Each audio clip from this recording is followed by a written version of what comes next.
Hello అండి, water మెలన్తో ice cream చేయబోతున్నా. ఎలా చేసుకోవాలో ఒకసారి చూసేయండి.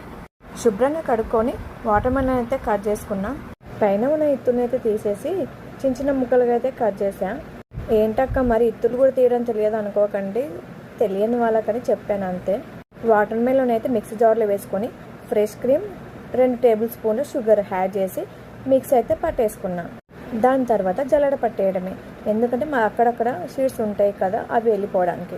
బయట ఐస్ క్రీమ్ కప్స్ కూడా దొరుకుతాయి, కానీ నేనైతే మా ఇంట్లో ఉన్న గ్లాసెస్లోనే జ్యూస్ అయితే నింపేసా. దాని తర్వాత పేపర్ అయితే పెట్టేసి రబ్బర్ బ్యాండ్ అయితే గట్టిగా పెట్టేసా. ఇలా పెట్టేస్తే ఇంకా పర్ఫెక్ట్గా వస్తుంది అనమాట. ఇంకా నైఫ్తో చిన్న చిన్న హోల్ కొట్టేసి ఐస్ క్రీమ్ స్టిక్స్ అయితే పెట్టేసా. ఇంకా ఇవి డీప్ ఫ్రిడ్జ్లో 7 hours పెట్టితే చాలు, లేకుంటే ఓవర్ నైట్ పెట్టినా సరిపోతుంది. ఎంతైనా మన ఇంట్లో మనం చేసుకుంటే ఆ థ్రిల్లింగ్ వేరే ఉంటుంది. నాకైతే మరి పెద్ద ఎక్స్పీరియన్స్ అయితే ఏం లేదు, ఫస్ట్ టైమే ట్రై చేశా, కానీ 100% సక్సెస్ఫుల్ అయ్యింది. Yahoo! First time ice cream అయితే తయారు చేసావు, చాలా అంటే చాలా బాగుంది. నచ్చితే మీరు ట్రై చేయండి. నా మినీ బ్లాగ్ నచ్చితే లైక్ చేయండి.